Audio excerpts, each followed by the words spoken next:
Hello दोस्तों, तो finally GPAT का रिज़ल्ट आउट हो चुका है और जिन जिन स्टूडेंट्स ने क्वालिफाई किया है उन सभी स्टूडेंट को मेरी तरफ से कॉन्ग्रेचुलेशन।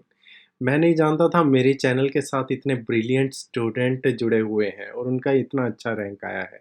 जैसे अनिल का 99, प्रतीक का 91, सागर का 104, तुषार का 151, दिनेश का 115, अमन 424, कैनवस 790, तन्मय 109 और जगदार का 93। यार आप इतनी तैयारी कैसे कर लेते हो और इतना अच्छा रैंक कैसे ले आते हो? तो फाइनली इन सभी स्टूडेंट का एक क्वेश्चन है कि क्या इन्हें आईआईटी बीएचयू में एडमिशन मिल सकता है या नहीं मिल सकता है। तो दोस्तों मैं आपको बता दूं कि लास्ट 2 ईयर में जब कोरोना का पीरियड था तो जो आईआईटी बीएचयू में एडमिशन होता था वो जीपैट के रैंक के अकॉर्डिंग होता था। तो दोस्तों इस बार आईआईटी बीएचयू में एडमिशन का क्राइटेरिया चेंज हुआ है। इस बार आईआईटी बीएचयू अपना कॉम्पिटिटिव एग्ज़ाम कंडक्ट करेगी और जो स्टूडेंट उस एग्ज़ाम को क्लियर करेंगे सिर्फ उन्हीं का ही एडमिशन होगा आईआईटी बीएचयू में। तो अगर आपका रैंक 3000 है, अगर आप आईआईटी बीएचयू का एग्ज़ाम क्लियर करते हैं तो आपका एडमिशन होगा आईआईटी बीएचयू में। और अगर आपका रैंक 100 है लेकिन आप उनका कॉम्पिटिटिव एग्ज़ाम क्लियर नहीं कर पाते तो आपका एडमिशन नहीं होगा आईआईटी बीएचयू में। तो आपको आईआईटी बीएचयू का कॉम्पिटिटिव एग्ज़ाम क्लियर करना है। नेक्स्ट क्वेश्चन है कि स्टूडेंट पूछ रहे हैं कि क्या उनको कोलोजी में एडमिशन मिलेगा, केमिस्ट्री में एडमिशन मिलेगा या नहीं। तो दोस्तों आप जब आईआईटी बीएचयू का कॉम्पिटिटिव एग्ज़ाम दोगे और जब आपका रिज़ल्ट निकलेगा तो आपके रिज़ल्ट के अकॉर्डिंग आपको रैंक देगा आईआईटी बीएचयू और उस रैंक के बेस पे आपको चॉइसेस देगा कि आपको कौन से डिपार्टमेंट में जाना है या नहीं जाना है। तो ये रहेगा इस बार आईआईटी बीएचयू का एडमिशन क्राइटेरिया। दोस्तों और कुछ क्वेश्चन देखते हैं। जैसे दीपक भोगा पूछते हैं कि उनका 251 है ओबीसी रैंक, क्या उन्हें आईआईटी बीएचयू में मिलेगा।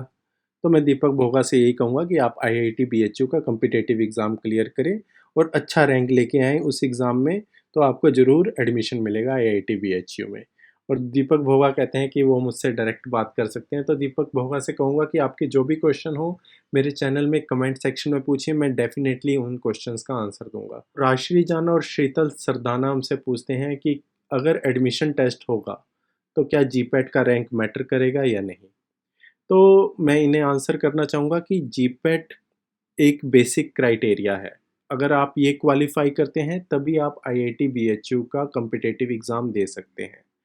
फॉर एग्ज़ाम्पल अब आपने आईआईटी बीएचयू का कॉम्पिटिटिव एग्ज़ाम दिया, दो स्टूडेंट के मार्क्स एक जैसे आए और उन दोनों का रैंक भी एक ही है आईआईटी बीएचयू कॉम्पिटिटिव एग्ज़ाम में, तब वो देखेंगे कि जीपैट का रैंक किसका अच्छा है, तो प्रेफरेंस उसको दी जाएगी जिसका जीपैट का रैंक अच्छा आया है। अब फॉर एग्ज़ाम्पल मान लीजिए किसी ने पिछले साल जीपैट का एग्ज़ाम दिया था, उसका भी रैंक और आपका रैंक दोनों का मैच हो गया, तो प्रायोरिटी उसको जाएगी जिसने पिछले साल दिया था, क्योंकि एज को प्रायोरिटी जाती है।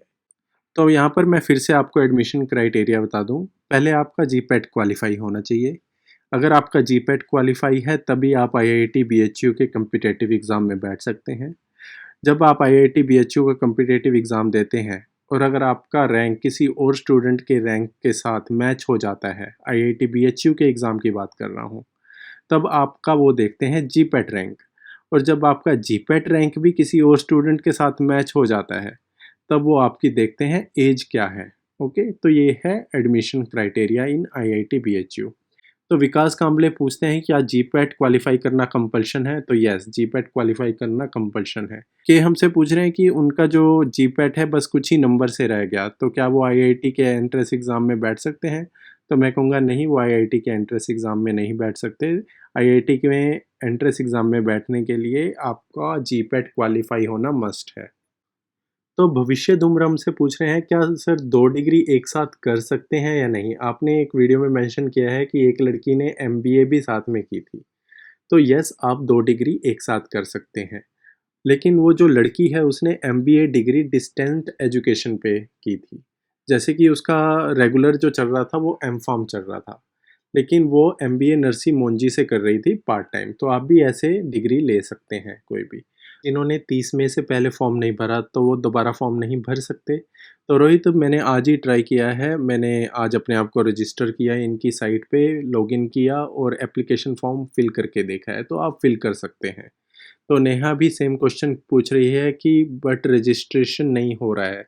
तो नेहा, रजिस्ट्रेशन कल नहीं हो रहा था, कल इनका पोर्टल नहीं चल रहा था, लेकिन आज इनका पोर्टल चल रहा है। तो रोहित हमसे फिर कह रहे हैं कि वो बीएचयू में एडमिशन लेना चाहते हैं और मुझसे मिलना चाहते हैं। तो रोहित, आप मुझसे कभी भी मिल सकते हैं, इसके लिए ज़रूरी नहीं कि आईआईटी बीएचयू में एडमिशन हो। आपका कहीं भी एडमिशन हो नाइपर में, तो मैं आपसे ज़रूर मिलूँगा। और रोहित हमसे कह रहे हैं कि क्या सर कोई लिंक दे सकते हैं एप्लीकेशन फॉर्म फिल करने का।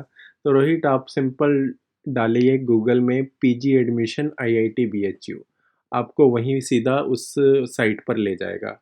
अदरवाइज़ मैं लिंक भी प्रोवाइड कर दूंगा इस वीडियो के नीचे। तो विशाल पूछ रहे हैं कि सर आईआईटी बीएचयू का कोई एंट्रेंस होगा क्या। तो यस विशाल, ज़रूर होगा इस बार आईआईटी बीएचयू में कम्पिटिटिव एग्ज़ाम एमफार्म के एडमिशन के लिए। तो प्रथम हमसे पूछ रहे हैं कि सर मैंने जून में बी फार्म कंप्लीट हो जाएगा, बट मैं जीपैट का एग्ज़ाम नहीं दे पाया, तो कोई चांस है एडमिशन का आईआईटी बीएचयू में। तो प्रथम से कहना चाहूँगा कि आपका जीपैट क्वालिफाई होना मस्ट है एडमिशन के लिए। Can non GPAT candidate apply for IIT BHU? तो नहीं, GPAT qualify is a must criteria for admission into IIT BHU. Shivangi Singh कह रही है, sir can we simultaneously appear for many companies और do we need to reject companies offer to appear for any other company. तो शिवांगी सिंह को मैं यहाँ बताना चाहूँगा कि जैसे यहाँ किसी स्टूडेंट का सिलेक्शन हो जाता है किसी कंपनी में और वो उनका ऑफ़र सिलेक्ट कर लेता है, तो उसको दूसरी कंपनी में प्लेसमेंट के लिए नहीं बैठने दिया जाता जब तक कि वो पहली कंपनी का रिजेक्ट ना कर दे। और मैंने देखा है कि मोस्टली स्टूडेंट रिजेक्ट नहीं करते हैं पहली कंपनी का, क्योंकि उन्हें कॉन्फिडेंस नहीं होता कि उनका दूसरी कंपनी में हो जाएगा या नहीं हो जाएगा। तो पप्पू कुमार हमसे पूछ रहे हैं, क्या फार्मा बैकग्राउंड वालों को भी आईटी में जॉब मिल जाती है। तो मैं उनसे कहना चाहूँगा, यस, आईटी में जॉब मिल जाती है। मेरे इस चैनल में कुछ ऐसी वीडियो है जिसमें फार्मा वालों ने आईटी कंपनीज का प्लेसमेंट क्रैक किया है। बट आपके पास वैसी स्किल्स होनी चाहिए, आपके पास कोई ना कोई लैंग्वेज की कमांड होनी, जैसे सी, पाइथन, जावा, एसक्यूएल, तो ऐसी लैंग्वेज की कमांड होनी चाहिए, तभी आप इन कंपनी के प्लेसमेंट में बैठ सकते हैं। बट ये फैसिलिटी सिर्फ आईआईटी बीएचयू में अवेलेबल है, ये ना तो नाइपर में ना ही किसी दूसरी यूनिवर्सिटी में अवेलेबल है। और आपको एक चीज़ और बता दूं, जब आप ये लैंग्वेज सीख लेते हैं, आप फॉर एग्जांपल किसी दूसरी यूनिवर्सिटी में हैं बट ये लैंग्वेज सीख लेते हैं, आपके कनेक्शन में दोस्त होंगे जो इंजीनियरिंग फील्ड में होंगे और किसी आईटी कंपनी में होंगे, तो आप अपना रिज्यूम उन्हें दीजिए और वो कुछ ना कुछ आपकी अप्रोच लगा के आईटी कंपनी में आपका सिलेक्शन भी करवा सकते हैं। तो यस, हो सकता है आईटी कंपनी में भी जॉब का। ऑल टाउन गर्ल ने AIR 175 लिया है, बहुत ही अच्छा रैंक लिया है, मेरे से तो 10 टाइम बेटर रैंक लिया है इन्होंने। शिवांगी सिंह कहती हैं कि उनका AIR 1155 है और वो कहती हैं उन्होंने एग्ज़ाम पेपर झूलते झूलते दिया था नींद में। तो यस, आपने झूलते-झूलते दिया था इसलिए आपका अच्छा आया, मैंने तो आँख बंद करके दिया था, मेरा तो आपसे भी बुरा रैंक आया था। और इमाम हसन का भी रैंक अराउंड 11-16 है। और श्वेता अग्रवाल कहती है, क्या ईडब्ल्यूएस का सर्टिफिकेट कॉलेज फॉर्म भरते समय लगा सकते हैं? अगर आपके पास अवेलेबल है तो आप ज़रूर लगाइए इस चीज़ को। सौरभ हमसे पूछ रहे हैं कि सर ईडब्ल्यूएस का स्टूडेंट एडमिशन के वक्त जनरल कैटेगरी से फॉर्म फिल कर सकता है या नहीं? तो सौरभ, इस क्वेश्चन का आंसर मैं नहीं दे सकता, आप इनके एडमिनिस्ट्रेटिव स्टाफ से ये क्वेश्चन पूछ सकते हैं। तो निखिल पाटिल हमसे कह रहे हैं कि वो थर्ड ईयर में है और उनका जीपैट क्वालिफाई नहीं हुआ है, तो क्या उन्हें आईआईटी बीएचयू में एडमिशन मिल सकता है या नहीं? तो मैं निखिल से कहूँगा कि वो पहले फोर्थ ईयर करें और जीपैट क्वालिफाई करें, क्योंकि जीपैट क्वालिफाई करना is a must thing to get admission into IIT BHU. And Devang हमें कह रहे हैं, sir when will IIT BHU portal open again? तो मैं दिमाग से कहना चाहूँगा कि पोर्टल ओपन हो चुका है, आप जाइए और अपना एप्लीकेशन फॉर्म भरिए।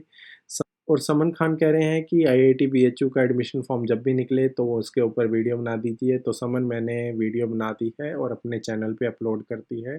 तो सुरक्षा का भी सेम क्वेश्चन है कि आईआईटी बीएचयू का एडमिशन पोर्टल कब ओपन होगा, तो वो ऑलरेडी ओपन हो चुका है और सुरक्षा आप एप्लीकेशन फॉर्म भर सकती हैं।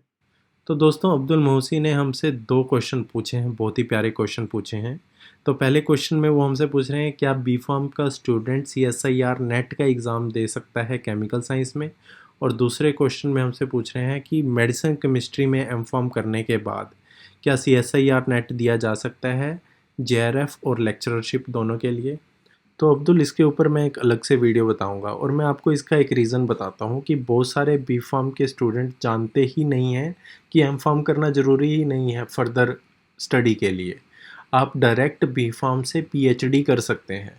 और साथ ही साथ कई स्टूडेंट तो ये भी नहीं जानते कि अगर आप वो जीपैट क्लियर कर लेते हैं तो वो डायरेक्ट पीएचडी में भी एडमिशन ले सकते हैं। एमफार्म करना ज़रूरी ही नहीं है। एमफार्म वो करते हैं जिनको एमफार्म के बाद डायरेक्ट जॉब चाहिए या पीएचडी नहीं करनी है। बट हाँ, एमफार्म के बाद भी पीएचडी कर सकते हैं। ओके, तो इसके ऊपर मैं एक अलग से वीडियो बनाऊंगा क्योंकि ये थोड़ी लंबी जानकारी हो जाएगी इस वीडियो में। तो guys, thank you for watching the video. और मेरे इस चैनल में वीडियो के नीचे कमेंट करके आप क्वेश्चन पूछ सकते हैं।